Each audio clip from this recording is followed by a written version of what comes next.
Agora, a partir do capítulo 12, a gente vai falar de questões relacionais e de deveres relacionais. Então, tu pode escrever aí, a partir do capítulo 12, nós vamos tratar sobre deveres relacionais. Quais são os nossos deveres relacionais? E vai estar muito, conforme eu comecei a estudar e comecei a preparar esse material agora para a gente discorrer esse capítulo, que eu acredito que a gente vai terminar ele em 2 quartas-feiras.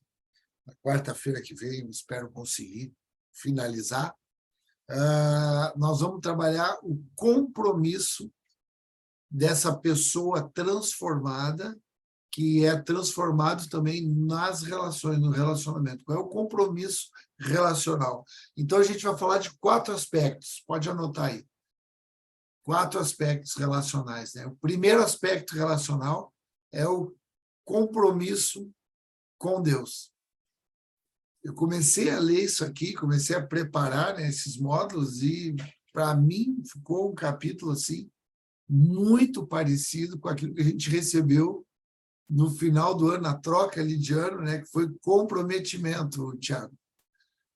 Comecei a ler isso aqui, comecei a estudar e comecei a preparar a aula, e isso ficou muito claro para mim. Tem um acréscimo aqui só, porque lá a gente trabalhou 3 pontos, lembra? E aqui parece que tem um acréscimo. Então, primeiro compromisso aqui que vai falar é o compromisso com Deus. Esse é o primeiro compromisso. O segundo compromisso é compromisso consigo mesmo. O terceiro compromisso é o compromisso com os irmãos. E o quarto compromisso é o compromisso com os inimigos. Então, esse vai ser o ensino dos deveres no comprometimento de quem foi transformado no entendimento e, consequentemente, apresenta uma outra conduta de relacionamento, um outro comprometimento. Hoje, eu espero que a gente consiga trabalhar os 2 primeiros aspectos: compromisso com Deus e o compromisso consigo mesmo, o compromisso conosco mesmo. Amém, queridos? Então, graças a Deus, queria que a gente orasse agora, que a gente mergulhasse agora o nosso coração, a nossa vida mesmo, nesse ambiente, né, de graça mesmo, que a gente pudesse aqui estar pedindo para Deus para aquietar o nosso coração. Queria pedir para o Alexandre orar para nós, para começar o nosso grupo de estudo, para pedir mesmo para Deus estar dando esse ambiente de cuidado para a gente, né? Já abençoando também a vida das mulheres. Tá bom, Alexandre? E abençoando esse nosso tempo aí, por favor, meu irmão. Tá bom, sim. Vamos lá. Senhor, nós queremos te pedir e te agradecer também por mais essa noite. Nós queremos te pedir um ouvido atento para o que nós temos para receber hoje à noite. Queremos também te pedir muito discernimento e interpretação das coisas que serão ditas nesse estudo. A gente sabe que a verdade vem do Senhor, mas a gente precisa, sim, se esforçar, a gente precisa, sim, estar atento a todo o ensinamento, as formas com que esses ensinos chegam no nosso ouvido, Senhor. Então, nos dê clareza, nos dê discernimento, sabedoria, paz no coração para poder receber todo esse aprendizado que a gente tem recebido nos últimos vários anos, Senhor. Nós te agradecemos muito por esse tempo, te agradecemos muito pela vida do pastor Alberto, por essa disposição, por esse empenho que ele tem com a nossa vida, em estar aqui toda quarta-feira, disponibilizando do seu tempo, da sua energia, da sua força de vontade. Muito obrigado, Senhor. Obrigado por todos os nossos irmãos que estão aqui também. Nós estamos sempre conectados de alguma forma, e a gente entende que essa comunhão, essa conexão, ela é fundamental para esse momento acontecer. Obrigado também, Senhor, por esse dia que o Senhor separou para nós celebrarmos, comemorarmos, estarmos atentos à vida das mulheres, que são o nosso pilar, representam a nossa metade e sustentam a nossa vida, Senhor. Nós queremos te agradecer muito. A gente pede que todas as nossas o nosso empenho possa ser revigorado agora na vida das mulheres, e que a gente a cada data comemorativa dessa possa ter um significado cada vez mais claro da importância que esse dia tem. Obrigado, Senhor. Obrigado. Nós te agradecemos em nome de Jesus. Amém, amém, amém, Alexandre. Muito obrigado, Alexandre. É isso mesmo, amém, amém, é isso. Que a gente possa honrar essas mulheres, né, e honrar elas, não é elogiando aqui, nem fazendo uma homenagem assim, simplesmente verbal, né, mas que essa homenagem verbal se traduza mesmo num cuidado mesmo, numa proteção, né, aquilo que as mulheres precisam, esse homem, né, de Deus, esse homem de palavra que as mulheres precisam, né, para elas poderem ser quem elas são, demonstrar a força que elas têm, né? E, graças a Deus, amém. Muito bom. Queridos, então vamos lá. Vamos ler aqui o capítulo 12, vamos ler do 1 até o 8. Do 1 até o 8. Então, diz assim, no versículo 1, rogo-vos, me escutam bem, está tudo tranquilo, não está atrapalhando vocês aí o barulho do ventilador, não?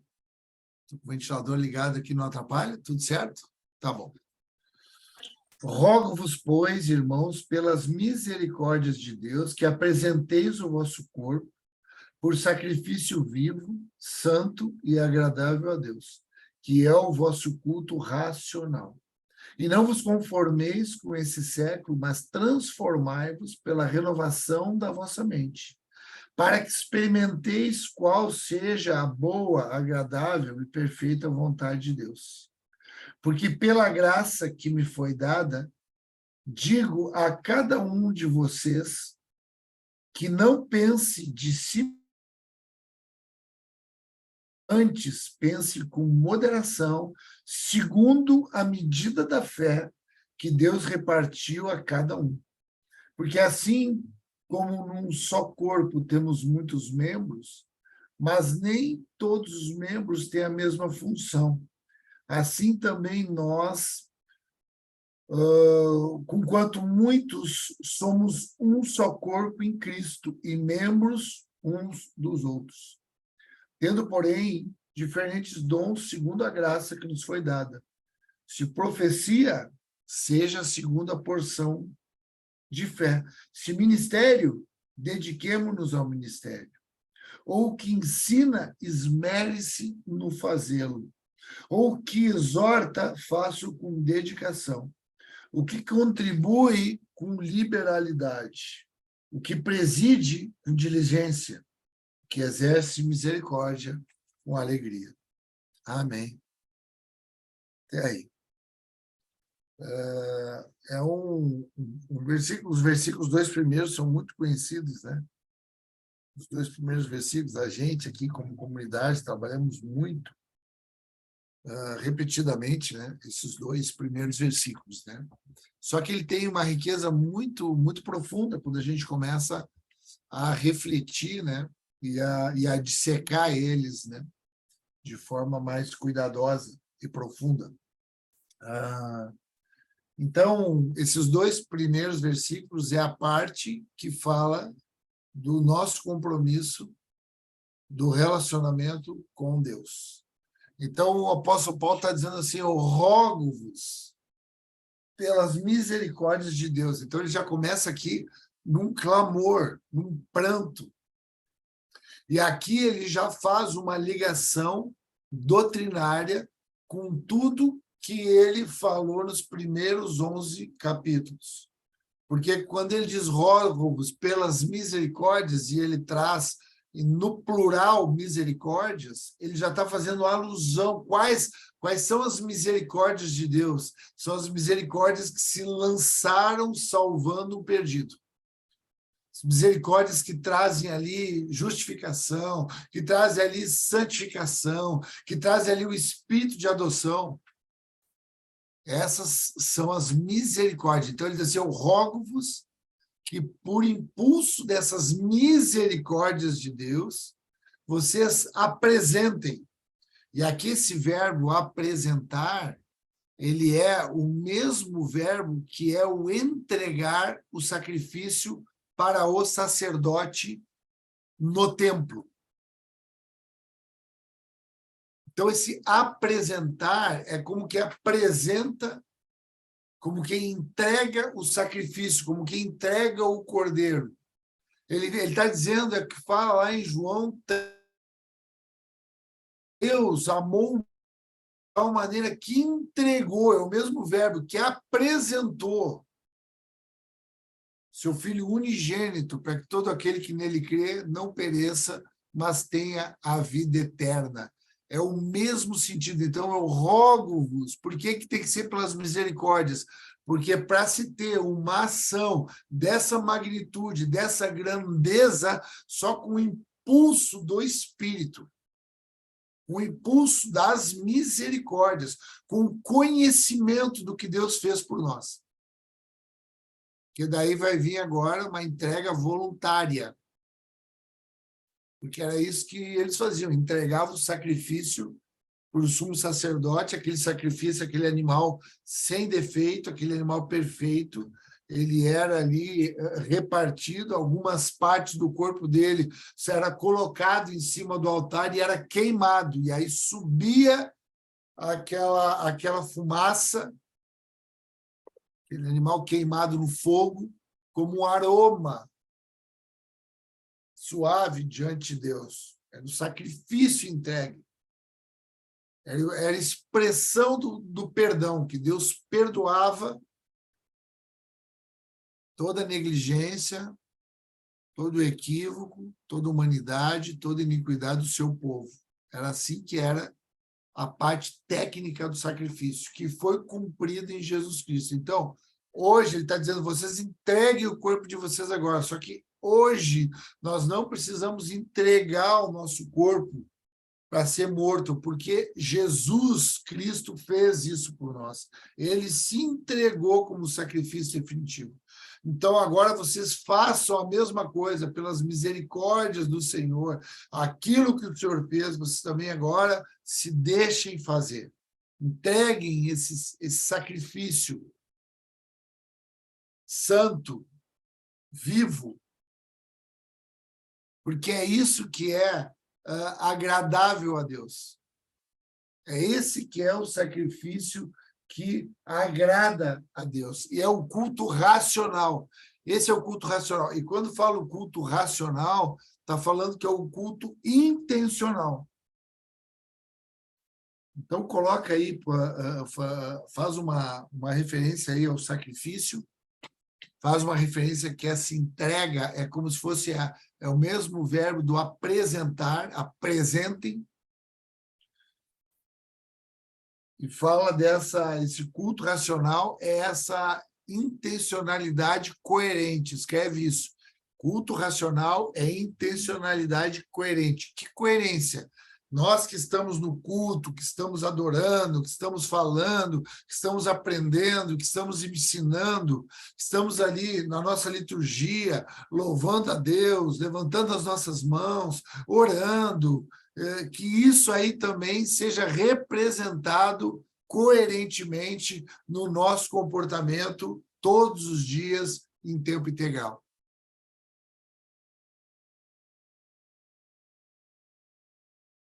É essa relação coerente. É isso que Paulo está dizendo. Vocês agora, o compromisso que vocês têm com Deus, a partir do momento que vocês entenderam o compromisso que ele teve com vocês, ele entregou o filho dele como sacrifício, vocês agora, se creem, vocês se entregam também sacrificialmente. E decidam e escolham agora cultuar em todo tempo de forma intencional e coerente. Não a incoerência de estar sendo uma coisa na igreja e sai da igreja, já entra no trânsito ali, já xinga alguém, já chega em casa, já é deliberadamente agressivo, mal educado, corrupto. E eu não estou falando com isso que a gente não vai errar, né? Que a gente não vai, mas tu não vai errar deliberadamente, porque tu vai estar agora envolvido com a razão nesse processo, com a intenção nesse processo, com a busca pela coerência, ainda que tu muitas vezes não apresente essa coerência. Mas a busca desse culto racional é essa entrega do teu corpo como um sacrifício, porque é isso que agrada a Deus. Quando ele vê a gente se sacrificando, quando ele vê a gente se esforçando, se empenhando para tentar ser coerente com aquilo que a gente está aprendendo. Aí ele migra, ele transpassa para um outro ambiente, que é o ambiente agora que ele vai começar a trabalhar na mente. Aí a gente vai pegar duas palavras que é importante. Essas duas palavras que é a palavra conformar e transformar. Então ele vai pegar essas duas palavras. Qual é a raiz da palavra conformar, que é a mesma raiz da palavra transformar? Falando de língua portuguesa mesmo, que é que arrisca aí, abrir o áudio e dizer qual é a raiz. Forma. Hã? Forma. Muito bem, forma. Então, a raiz, Tiago, é forma. Tanto do conformar quanto do transformar. Então, ele diz, não vos conformeis. Então, é importante a gente saber, porque vai dar uma clareza para a gente de entendimento. Essa raiz forma, ela tem duas vertentes do grego. Então, ela tem a vertente do grego esquema e a vertente do grego morfê. A vertente que vai para o esquema, quando fala de forma, que é esquema, com S mudo, esquemar, na verdade, né? Esquemar, ou também esquemê, fala de uma formação externa, aparente, aquela formação de uma criança, por exemplo, que é formada no ventre e ela vai tendo essa forma de tempo em tempo mudando, né? Porque naturalmente ela vai mudando. Então, é a forma no sentido do verbo grego que vai falar esquema. E também a outra vertente é a morfê. Morfê, se esquema fala daquilo que é aparente, fala daquilo que se vê, fala daquilo que vai se apresentando em evolução contínua e transformando. Morfê é aquela que tem um padrão absoluto. É o interno, é a interioridade. É a essência interior. Porque essa é absoluta. É o padrão. Então, quando ele fala não vos conformeis com esse mundo, tu entende que é esquema ou que é morfê? Quando ele diz não vos conformeis com esse mundo. Não precisa abrir, mas pensa e fala com quem está do teu lado, arrisca aí, errar aí. É esquema ou é morfê? É esquema. Por quê? Porque o mundo, a forma do mundo, ela vai mudando. Então, ela é mutante. Aquilo que os valores que hoje são certos, amanhã vira errado, hoje é errado, amanhã é certo, e as coisas têm mutabilidade. E aí o que ele está falando é isso, não se conforma, no sentido de não se amoldem, não tomem esse formato de alguém que é inconstante, que está mutando em todo momento. Porque essa é a nossa condição humana. Mas há um sacrifício agora, por isso que é uma migra, né, do versículo 1 para o versículo 2, essa entrega, essa apresentação racional, né, com intencionalidade, querendo buscar coerência, faz com que a gente não tome o formato do século. Algumas versões falam deste século, né? Não vos conformeis com esse século, que é esquema. A gente não se conformar com esse século na maneira de pensar, porque daí depois nós migramos por transformar. Mas transformai-vos pela renovação do vosso entendimento. Ele já traz mente. Esse transformar é esquema ou é morfê? Esse transformar, acertou, Bianca. Morfê, fiz a leitura labial aqui. Morfê. Por quê? Porque daí nós estamos falando de uma essência interior, um padrão absoluto mental. Qual é o padrão absoluto mental? Cristo. Por isso que lá em Coríntios, 1 Coríntios 2, fala que nós temos a mente de Cristo. Quando fala do homem natural e do homem espiritual. No final, no último versículo desse capítulo, diz que nós temos a mente de Cristo, que é uma mente, escreve isso aí, que tem um padrão absoluto. Morfê. E é interessante, tem algumas coisas interessantes, né? Que a gente vai aprendendo assim. Esse morfê está ligado na palavra metamorfose. A palavra metamorfose, aquela metamorfose que acontece com a borboleta, né? Tem aquela metamorfose, está no casulo, e aí se abre e se transforma ali, é o mesmo sentido. É o mesmo sentido que a palavra de Deus usa, né, lá na transfiguração do monte, onde Jesus se transfigurou. Lembram disso? Ficou todo resplandecente, as roupas resplandeceram, foi uma transfiguração. É no mesmo sentido, morfê, da forma mudando como uma metamorfose.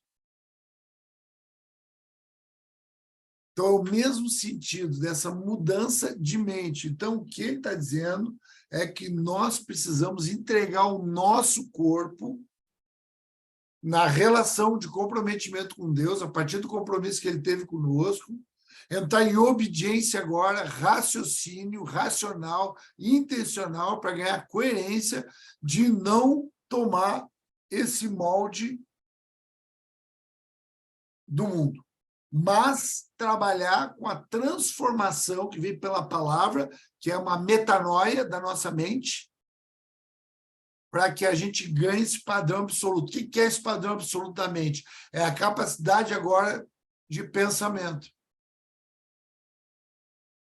Para fazer, porque o que a gente quer? A gente quer experimentar a vontade de Deus. Então, nós agradamos a Deus, porque é um sacrifício agradável a Deus, para que a gente experimente com a nossa mente transformada a vontade de Deus, porque a vontade de Deus ela tem plenitude, é o bem-aventurado, porque a vontade de Deus tem tudo que nós precisamos, ela é boa, ela é perfeita, ela é agradável. Então, é alguém que entra nesse fluxo, essa metamorfose nos coloca nesse ambiente agora de plenitude, onde não há falta de nada. Mas tem que ter uma ação nossa, intencional, decisiva, a partir da nossa decisão, por entendimento, por conhecimento, pelo acesso às misericórdias do Senhor, por compromisso com Deus, por tudo aquilo que Ele faz, por tudo aquilo que Ele fez, a partir daquilo que nós éramos e a busca agora do que nós sabemos que vamos nos tornar, se nós buscarmos com diligência apresentar a nossa vida, né? para acessar essa forma morfê, que é essa forma de um padrão absoluto. É mais ou menos, a gente pode ir ali, vamos ali no livro de Filipenses, no capítulo 2, no versículo 5, no versículo 5 e 6, diz assim: tende em vós o mesmo sentimento que houve também em Cristo Jesus, pois ele, versículo 6 do capítulo 2 de Filipenses, subsistindo em forma, esse forma aqui é morfê ou é esquema? Subsistindo em forma de Deus, não julgou como usurpação ser igual a Deus. Morfê. É o que ele é. Não muda, é imutável. É o que ele é, em forma de Deus. Ele subsistia em forma de Deus, algo imutável, essa mente de Cristo. Mas ele não quis usar essa forma imutável, absoluta, para usurpar do poder, comprometendo a vida que seria exemplar e referencial para todos os que viriam após dele, justificados pela fé nele.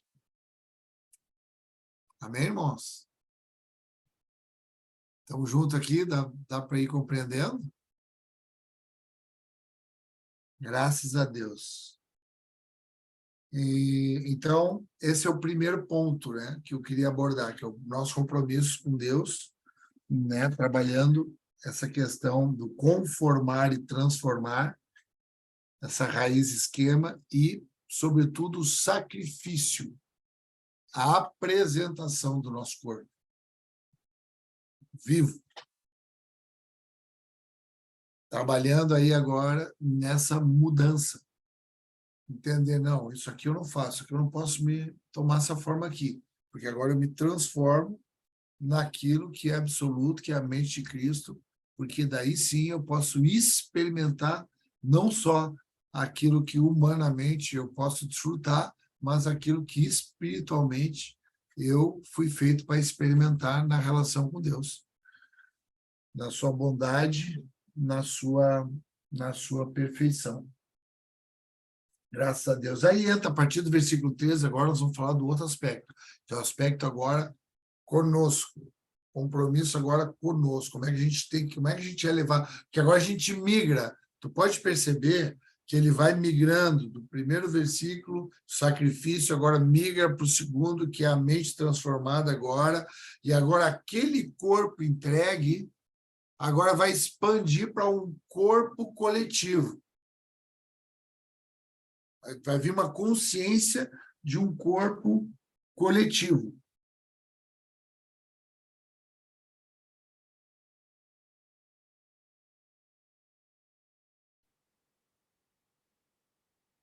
Amém, irmãos?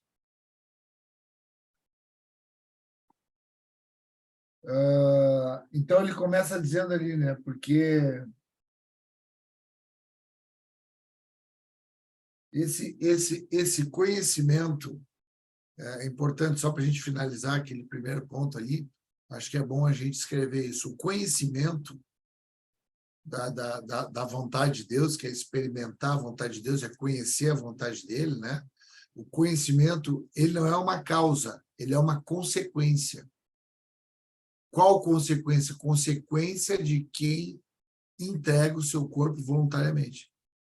Então, a consequência de quem entrega é transformado e passa a conhecer. Então, esse experimentar é conhecimento. Então, o conhecimento, ele não é causa, ele é consequência de uma conduta. Amém, irmãos? Acho importante aí ficar nesse primeiro ponto. Migrando para o segundo ponto, ele começa a chamar atenção para que a gente não pense de nós mesmos acima do que convém, antes pensar com moderação. Então, o que é pensar de nós acima do que convém? É entender que o nosso corpo é a parte única da relação com Deus. Dá para nós nos relacionar. Eu, com o meu corpo, entregando meu corpo como sacrifício, eu me relaciono diretamente com Deus. Isso é pensar além do que convém. Isso vai nos dar pensamentos arrogantes, orgulhosos e autodepreciativos. Vamos nos diminuir. Pensar além de nós mesmos é isso. Pensar além do que convém é isso. É a gente entrar num caminho de soberba, de arrogância, de achar que é nós que fizemos a diferença. E esse pensamento vai nos levar para o outro lado também, da outra extremidade, que é nos sentir diminuído, que nós somos pior que todo mundo, que nós somos... Os outros são mais do que a gente. Então, ele diz, toma cuidado, para não... Essa mente agora absoluta foi transformada, essa forma morfê, ela não pode agora pensar de si mais do que convém. Então, cuida, tenha esse cuidado. Pense com moderação, segundo a medida de fé que Deus repartiu com cada um. Aqui começa agora a relação coletiva. Aqui começa agora aquele corpo que se entregou, agora começa a ganhar uma forma do corpo coletivo, que vai ser visualizado nos dons repartidos na igreja. Aí ele começa a falar dos dons. E eu quero falar dos dons nessa segunda parte. Porque assim como num só corpo temos muitos membros, mas nem todos os membros têm a mesma função. Assim também nós. Somos muitos, mas somos um só corpo em Cristo. E também membros uns dos outros. Olha aí como a gente agora ganha uma fusão um com o outro. Essa relação da igreja, esses intriáveis afetos, esse pensar em comum, essa busca pela comunhão, aqui ele começa a trabalhar a comunhão. Começa a falar de comunhão.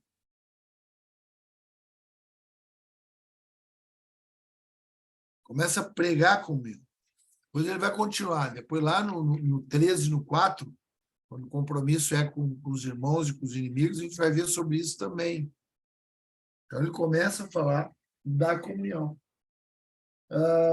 Mas ele diz que tem diferentes dons segundo a graça que nos foi dada. E aí começa cada dom. Aí eu quero que tu escreva cada dom.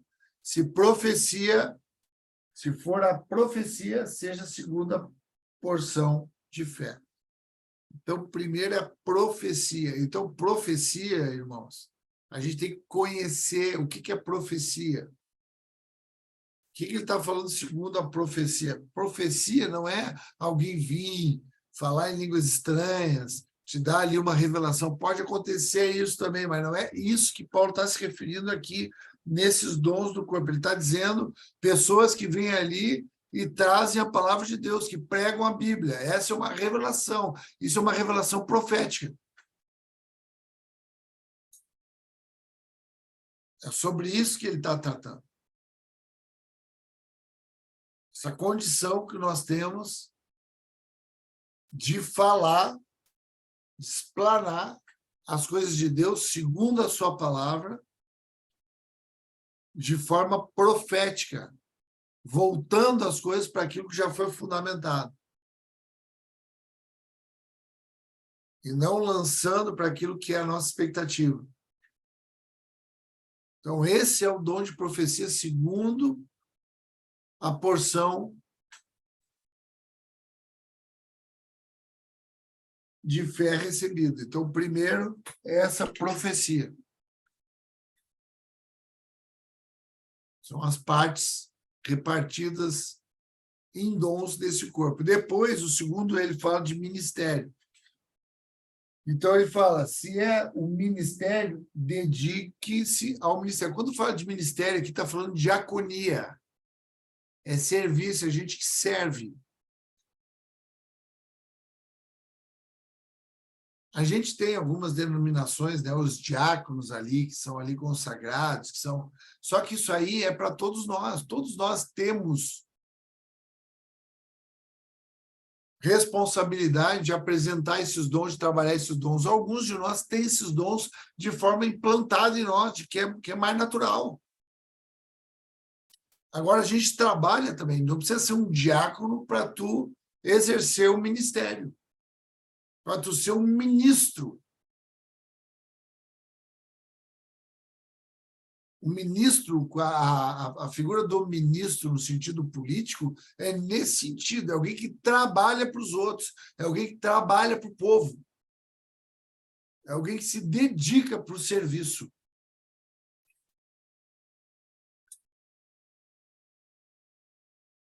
Que é a diaconia, no grego, diaconia, que é onde aparecem os diáconos, né, das igrejas. Então, ele é o serviço. Então, a profecia e o serviço. O terceiro dom que aparece ali, que é repartido por Deus, é o ensino.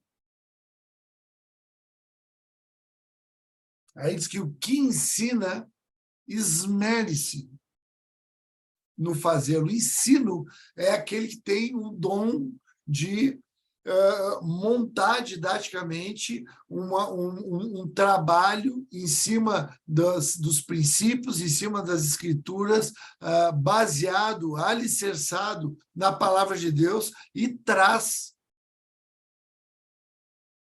como um mestre. É um dom de mestre. Esse faz com zelo. O que é fazer com zelo? Essa pessoa tem que estudar, essa pessoa tem que se dedicar, tem que se esmerar, tem que ler. A pessoa, para ensinar, ele tem que buscar conhecimento. Se ele parar de aprender, ele não vai conseguir ensinar. Só consegue ensinar quem está continuamente aprendendo. Então, tem que se esmerar para ensinar. Então, quem tem isso, se esmera, se dedica, se empenha. Então, tu percebe que tudo conecta lá no sacrifício vivo, santo e agradável a Deus. Esse compromisso agora conosco mesmo, como está linkado com o compromisso com Deus. Terceiro é o ensino, que é o esforço, a dedicação. Tu não vai aprender a palavra de Deus se tu não pegar a Bíblia, se tu não pegar livros, se tu não pegar autores, se tu não souber da história, tu não vai. Tu não vai conseguir ensinar como tem que ensinar, com excelência. Por isso que tem que ter um esmero da tua parte. Eu só consigo trazer alguma coisa aqui para vocês aqui porque eu me empenhei, porque eu estudei, porque eu pego literaturas, porque eu entro aqui, né, dentro das minhas condições, num ambiente de dedicação. E aí eu consigo trazer aqui alguma coisa para vocês. Então, quem ensina, se esmera. Quarto, qual é o quarto? Fala da exortação. Quem exorta, faça com dedicação. Exortação é muito lindo, e eu acho que esse aí tu tem que grifar bem isso, porque às vezes a gente pensa que exortação é disciplina, né? É repreensão. Isso é admoestação. São algumas palavras assim que a gente vê na escritura, né? Então, a admoestação, sim, está mais ligada à disciplina, está ligada à repreensão, está ligada à correção. Agora, exortação, a gente fala, foi exortado. Exortação, qual é que é a figura ilustrativa da palavra? É estar ao lado de alguém para encorajamento. Escreve aí. Exortação. Estar ao lado de alguém para encorajamento, e bota entre parênteses, estímulo.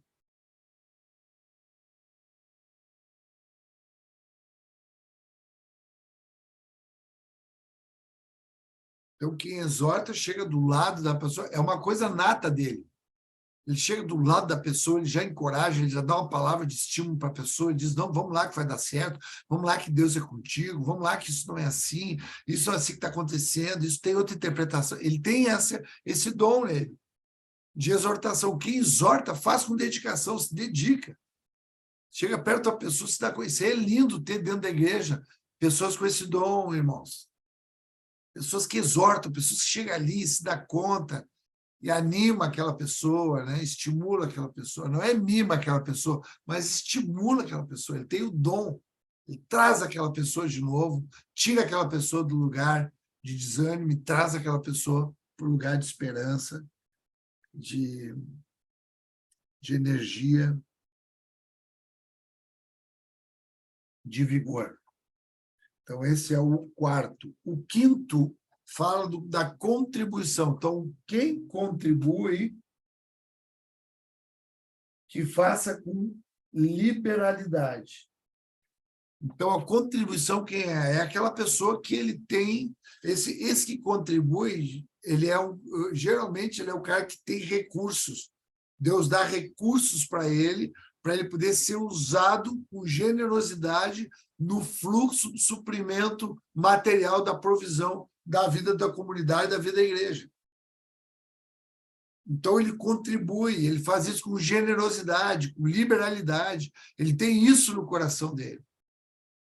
Essa pessoa tem esse dom repartido por Deus na vida dele. Você vai ver pessoas assim, que ele tem essa liberalidade no coração para contribuir, ele ama achar alguém para quem quer, ele fica na semana pensando, quem é que eu vou abençoar?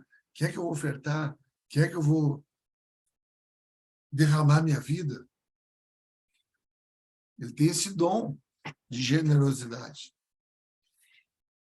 Então, são dons repartidos. Então, esse é o dom da contribuição, que é essa liberalidade, essa generosidade. 6, ele fala, quem preside com diligência. O que é presidir? Presidir, uma coisa importante a gente saber que presidir não está ligado com cargo, está ligado com um dom.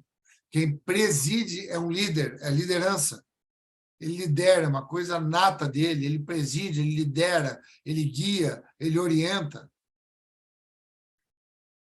Então, escreve aí que presidir não tem relação com cargo. Cargo executivo, um cargo de presidência, um cargo de liderança. Nós estamos falando aqui de dons espirituais. É uma liderança nata. Vê aquela pessoa que onde ela está presidindo. Ela está organizando, ela está dando orientação naturalmente. Não é artificial, ele não se esforça para fazer isso. Está nele, ele vai orientando, ele vai trazendo. Então, esse que preside, que ganhou essa capacidade de liderança nata, faça com diligência. Não seja negligente. Faça com diligência. E, em último lugar, o 7 fala da misericórdia, né? Que exerce misericórdia com alegria. Essa misericórdia, escreve aí do lado de 7. Escreve aí, misericórdia,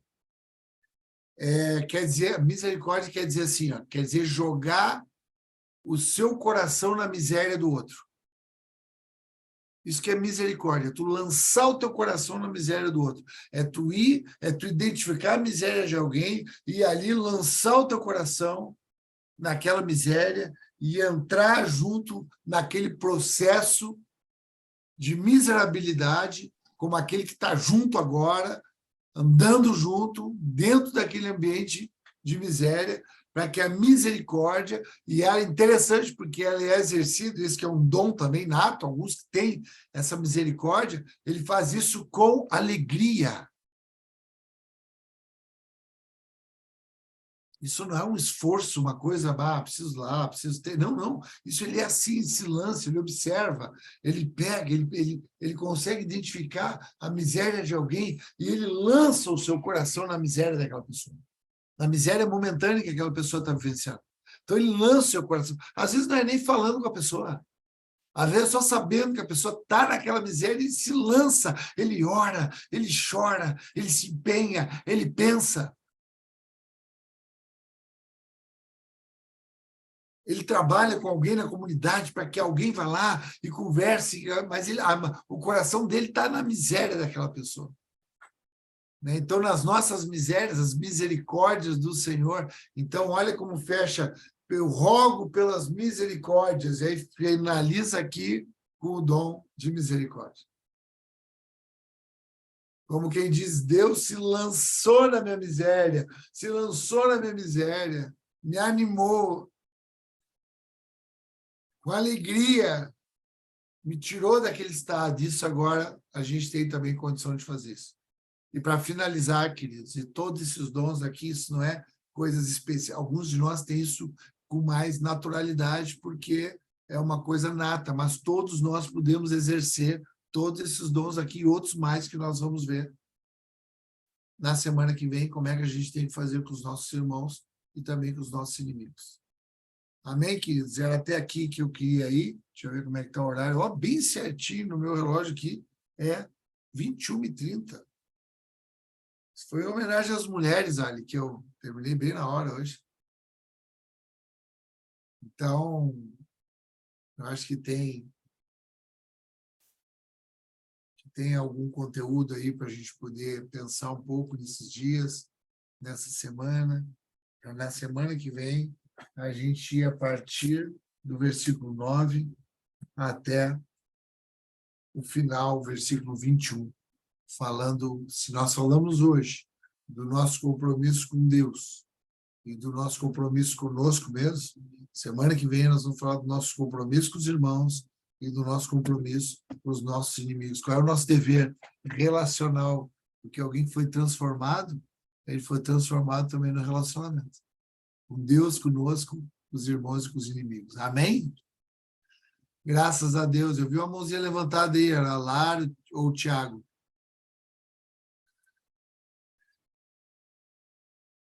Ali.